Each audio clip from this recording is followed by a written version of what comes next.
In a peaceful future far beyond our time, the sky no longer shines with its usual bright blue, but glows gently with a soft silver light that makes everything below feel calm and safe.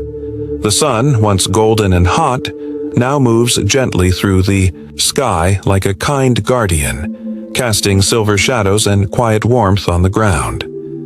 Above the earth, large floating cities drift silently, held up by invisible energy fields. Their towers curve like seashells, and their walls are painted with colors that change with time. Lavender at dawn, gold at noon, and deep sapphire as night approaches. These cities float like balloons in the sky, humming softly with quiet power. The air is clean, filled with the scent of blooming air plants that grow on the edges of windows and rooftops. Instead of cars, people travel in pods that float like bubbles, gliding from one place to another with no sound. Below these sky cities lies the ground world, where wild nature has returned in beauty and balance. The grass is tall and silver green, waving slowly with the breeze. Trees have glowing leaves that collect light and turn it into power for nearby villages. Birds with shining feathers sing soft songs, and rivers flow with water so clear it reflects the stars even during the day. In this world lives a quiet girl named Ellen, who doesn't like the loudness of screens or the never-ending noise of technology. While other children play inside digital spaces with helmets on their heads, she walks through gardens, touches petals, and listens to the wind speak through the leaves. She finds joy in real things: a stone warmed by the sun, the smell of wet earth, and the sound of a single drop of water falling into a pond. Every morning, Ellen sits on the roof of her home, watching the silver sky and wondering what lies beyond it. Her eyes follow the slow dance of the clouds, which change shapes like lazy dreams floating across the heavens. One day, something unusual happens. The sky, which always glows with soft movement, suddenly becomes still, as if holding its breath. Even the birds pause in mid-flight. A shimmer appears in the distance, glowing gently, and floats closer until it becomes a shining orb with star-like eyes. The orb speaks without sound, its voice arriving gently in Ellen's mind. It calls itself Luma, a messenger from a place beyond time, sent to speak with the ones who notice, the quiet thinkers, the ones who listen. Luma tells her that while others chase noise and speed, her silent attention to nature and feeling has awakened something powerful. Luma opens a window of light, and inside it, Ellen sees a world full of dreams. Forests where the trees sing to each other, lakes that heal, children who fly with thought-powered wings, and people who live gently with the earth. Ellen's heart fills with hope, and she asks what she can do to help. Luma says, "Your dreams matter. Share them, and the world will begin to change." So Ellen writes down her thoughts on glowing paper and places them in floating glass bottles. Each night, she lets them rise into the silver sky. Some bottles are filled with poems about kindness. Others hold stories of forests returning, of laughter echoing through peaceful valleys, and of children planting glowing seeds that bloom under moonlight. These bottles float high until they disappear into the stars. Somehow, people in far places begin to see her dreams in their sleep. They wake up feeling different. They build gardens on top of floating towers. They turn noisy machines into music makers. Children begin to come outside again. They dig in the soil, paint rainbows on city walls, and whisper their wishes into the wind. Across the sky cities and green valleys, people feel the change. Ellen becomes known not for her voice, but for her dreams. But she does not want fame. She only wants the world to remember how to listen again. One afternoon, under a silver-blossomed tree that grew from a seed in one of her dream stories, Luma returns. "You've changed the rhythm of tomorrow," it says. Ellen smiles and says, "I only shared what I felt." Luma nods and replies, "That is all the world needed."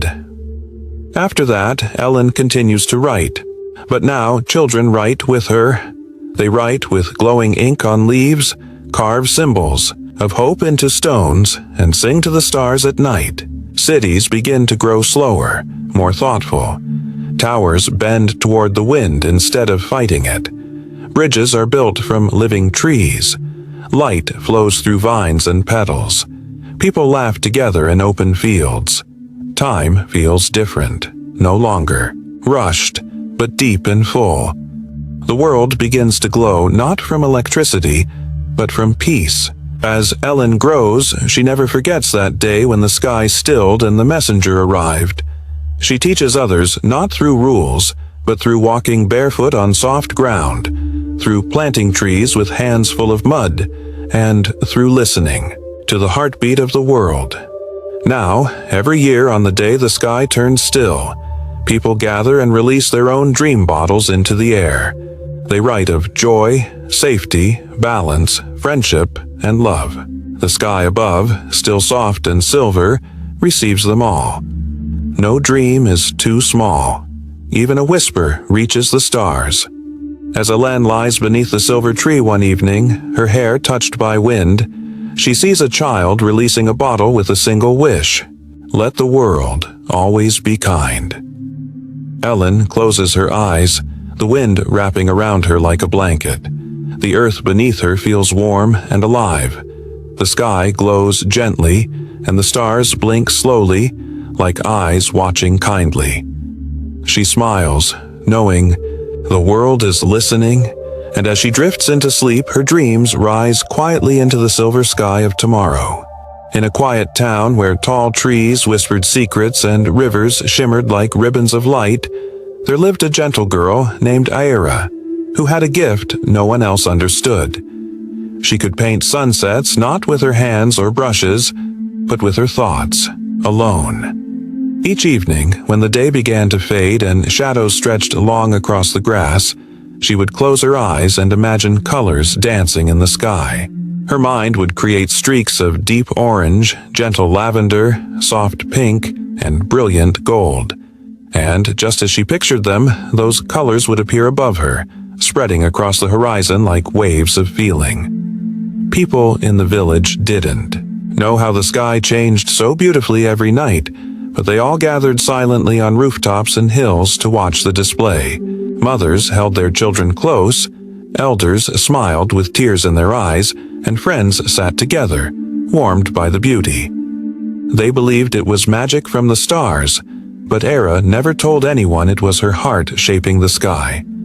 She was shy and never liked too much attention, but she loved sharing something that made people smile and feel peaceful.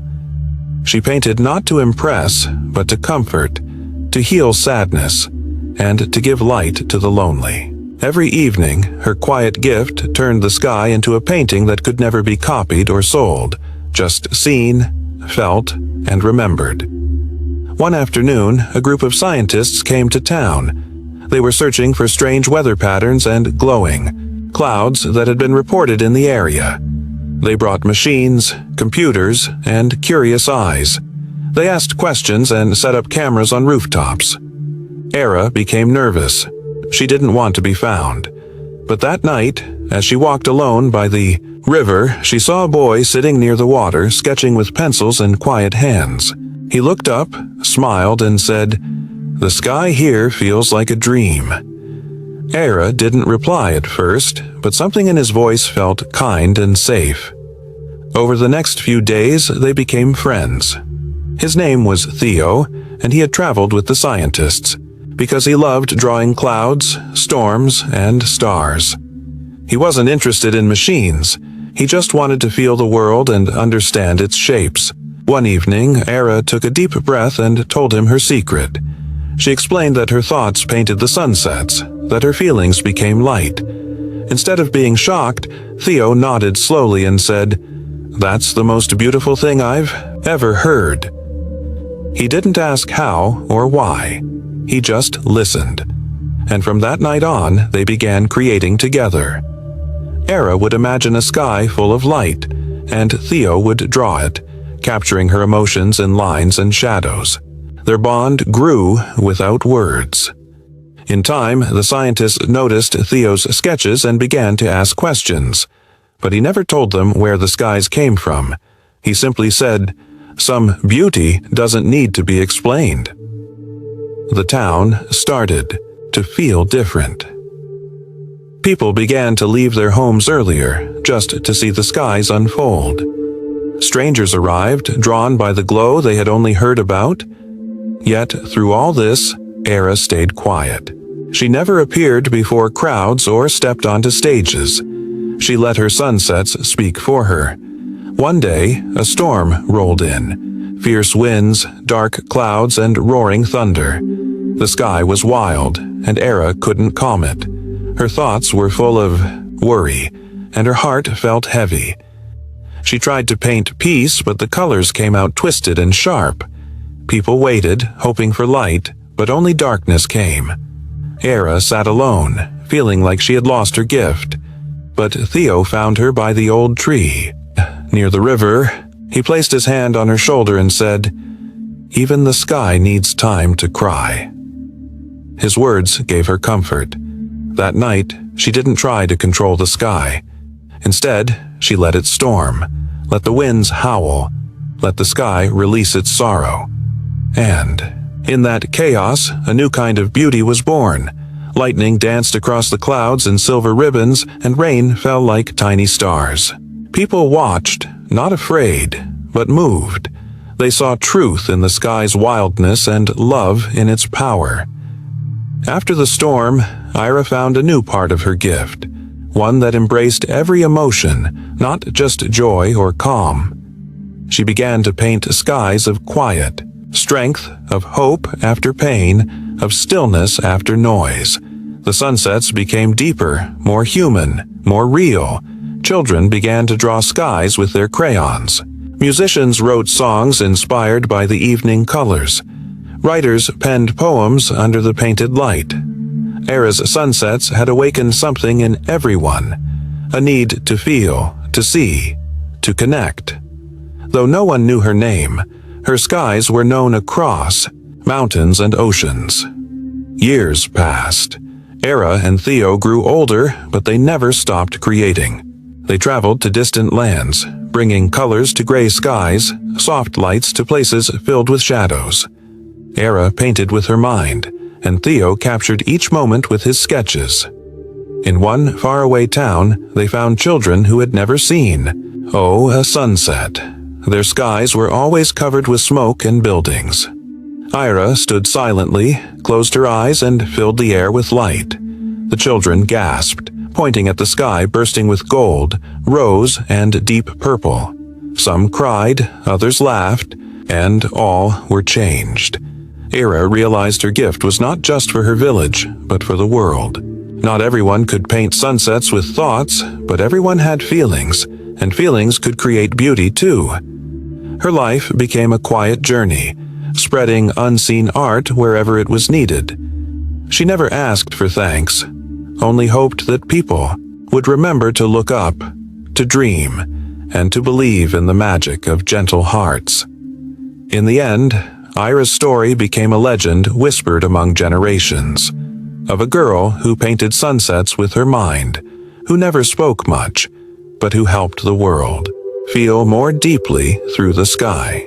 Far above the earth, resting gently in the sky like a floating dream, stood a city built not with bricks, stone, or steel, but with clouds shaped into soft pathways, shining towers, and white domes that shimmered in the daylight.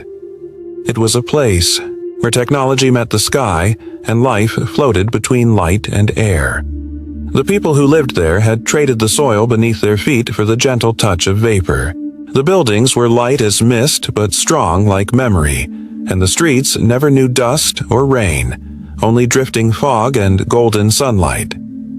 In this airborne world, machines hummed softly, guiding everything in silence. Doors opened with a thought, meals appeared with a request, and winds carried soft music to every home. Yet, among the perfect curves and glowing walls, there was a girl named Naya who often sat by her window, staring at the earth far below, missing something she couldn't name. Though she had grown up among cloud schools, hovering gardens, and airlifted parks, her heart longed for something deeper, something more solid, more rooted. Her family had once lived in a small village surrounded by green fields, where the air smelled of rain-soaked soil and where her grandmother told stories under the stars. But that was long ago, before the Great Move, before rising waters and wild winds had pushed humanity toward the skies. Most people in the city had forgotten the past. They were busy building a future of smooth surfaces, floating cars, and digital skies. But Naya remembered. She remembered the wooden floor of her old home, the feel of sand between her toes, the sound of crickets at night.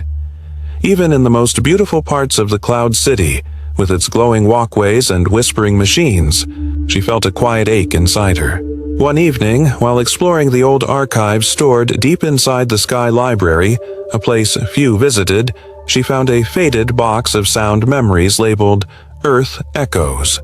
Curious, she played one. A bird's call filled the air. Not a mechanical tone or digital melody, but a real song from a real forest. It was followed by the sound of a stream, leaves dancing in wind, and distant laughter. Tears filled her eyes. It was like touching a dream with her ears. Every sound pulled her back into moments she thought were lost forever. For days, Naya returned to the library listening to forgotten voices of the planet. Waterfalls, footsteps, on gravel, children chasing each other through puddles, fires crackling, doors creaking, wind rustling dry leaves. Each one was a thread weaving her spirit back together. She began collecting these sounds, mixing them, layering them, creating tapestries of emotion. She called them echo gardens, places where people could sit, close their eyes, and remember. At first, no one understood. People were used to silence or programmed tones. But slowly, others started visiting. Elderly citizens heard lullabies from their childhoods. Young people discovered the rhythm of waves for the first time. The Cloud City, once filled only with clean, smooth quietness, began to hum with life again. Life from before. Children laughed in sound rooms. Families gathered to hear forests breathe. Schools added earth echoes to their lessons. And Naya? She smiled quietly as her city remembered the ground it once stood on. Her gift didn't change buildings or roads, but it changed hearts. It reminded people that their story didn't begin in the clouds. It began on riversides, in meadows, in dusty kitchens, and among tall trees. Naya soon received letters from other cloud cities asking for her echo gardens. She traveled to distant skies, carrying her sound library, planting invisible memories, in places where people had forgotten to listen. She visited cities above deserts, oceans, and mountains. In each place, she shared the language of Earth, the voice of forgotten winds. She never used screens, just sound and space. And everywhere she went, people wept, laughed, and remembered. One day, while visiting an older floating settlement above the old Himalayan range, she met an old woman who still carried a jar of soil from her childhood home. The woman touched Naya's hand and said, "What you do is like planting seeds in the sky." That night, Naya recorded her voice telling a story her grandmother once told about stars being memories of those who never stopped dreaming. It became one of her most beloved echoes. Schools played it before bedtime. Pilots listened to it during lonely flights. And for the first time, cloud cities felt less cold, less distant. They felt alive. Not because of technology, but because of memory. Naya's work reminded the future to honor the past. She never chased fame or riches. She only wanted people to feel the warmth of places they could no longer touch. Her echo gardens were never loud, never flashy. They were gentle, like a hug from a time long gone. And long after she grew old, the cloud cities still played her sounds. New generations added their own memories. Laughter, music, footsteps, whispers. The gardens grew. Echoes from Earth lived on, carried gently in the air, helping people remember who they were and where they came from. Even in a world of clouds, the soul of the Earth was never forgotten, because one girl listened and helped the sky remember the ground. Far beyond the busy cities and noisy streets, above the clouds and even higher than airplanes fly, hundreds of satellites silently circle the Earth like quiet watchers, carrying important information and helping people stay connected. Over time, some of these satellites stopped sending signals and became what scientists call sleeping satellites, as if they had grown tired and decided to rest in the dark space above. In a small town lived a boy named Aaron, who was different from other children because he loved watching the night sky, especially the satellites. Every evening, he climbed to the rooftop with his small telescope, not to look at stars or planets, but to find those quiet machines floating silently, and wondered if they had stories or secrets to share. While others played or watched TV, Aaron spent hours imagining the satellites as silent friends waiting for someone to listen. He believed they were alive in a way and wished to wake them up, not by machines or tools, but through words and kindness. One night, under a sky full of stars, Aaron built a simple radio from old parts and tuned it carefully, hoping to catch any faint signal from the sleeping satellites. After waiting patiently, a soft beep finally came through, a quiet rhythm that sounded like a secret song, and Aaron felt connected to the distant travelers resting in space. Night after night, he listened and slowly learned the strange language of beeps and pauses, imagining the satellites as tired travelers needing a gentle voice to wake them. With hope in his heart, Aaron spoke softly into his radio. Not commands, but stories of Earth's beauty. Flowers blooming, children laughing, the warm sun shining, and dreams of friendship and hope. At first, there was no reply, but Aaron never gave up, believing that even the smallest kindness could cross the vast distance. Then, one evening, a miracle happened. The radio played back a soft melody. No longer silent beeps, but a warm rhythm, as if the satellite heard him and said, "I am here, I remember." Scientists and engineers came to see the boy who had made contact where they had failed, amazed by his patience and gentle heart.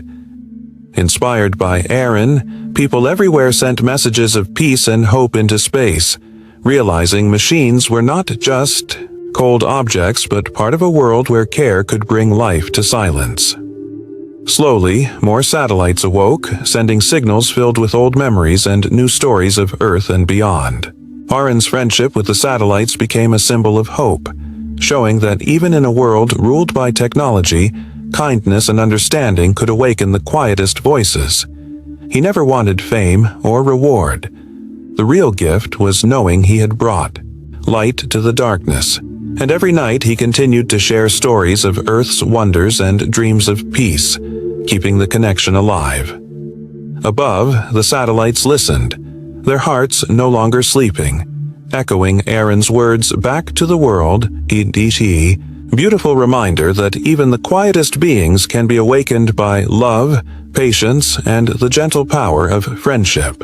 In the peaceful time ahead, when the world had slowed down and noise had softened into gentle whispers, there lived a young girl named Mira in a quiet village nestled among rolling hills and wide open spaces where the sky seemed to stretch forever, painted with soft colors of dawn and dusk.